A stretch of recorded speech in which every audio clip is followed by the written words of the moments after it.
Thank you, Chairman Neal, for hosting the hearing today, for all the witnesses for joining us. I joined Congresswoman Sanchez in celebrating Hispanic Heritage Month. This morning I was reading an article about where Hispanics in America are thriving economically. I'm really pleased that a number of our Texas cities lead the way in economic growth. And when you have a model of low taxes, balanced regulation, and the freedom to work and succeed, all minorities, all Americans succeed, including and especially our Hispanic neighbors.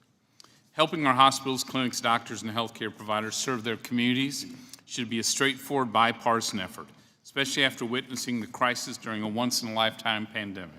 Unfortunately, our frontline health workers are scrambling once again, but this time under the strain of the Green New Deal-style policies. Providers need access to reliable power in robust supply chains that can withstand whatever nature throws their way. Healthcare providers throughout California and other parts of the country are struggling with blackouts. Backup generators are failing. This isn't just happening in the U.S. Similar policies have worsened Europe's energy crisis, with major power distributors collapsing, some major power generators at risk. With gas prices now 400% higher than a year ago, countries are moving to backstop their biggest utilities to keep them from collapsing. Despite this clear evidence of policy failures that put lives at risk, unfortunately, many Democrats in Congress have doubled down. The so-called Inflation Reduction Act spends $250 billion in subsidies to the wealthy and the largest corporations and is projected to fail to lower global temperatures significantly. Using UN climate change models as little as 0.009 degrees Fahrenheit over this century. These disastrous policies will only result in skyrocketing energy costs, failing energy grids, and an increase in energy poverty. These higher costs will especially burden low-income families this winter who will have to choose between heating their home and buying essentials. Healthcare providers and the patients who rely on them will also become more vulnerable to severe weather events. We need to be cautious about imposing on local hospitals more expensive, ineffective Green New Deal initiatives that fail to address climate change. It is risky and will push prices on patients even higher. Patients desperate for care have no choice but to pay or go broke trying. It's clear that hospitals need reliable and affordable sources of energy, not risky, expensive renewables that jeopardize healthcare providers and their patients during times of crisis. This adds fuel to the fire of an already destructive inflation crisis that has families dipping into their retirement savings to stay afloat. Record high inflation is a top concern for families as they struggle to keep up with the rising costs of rent and food.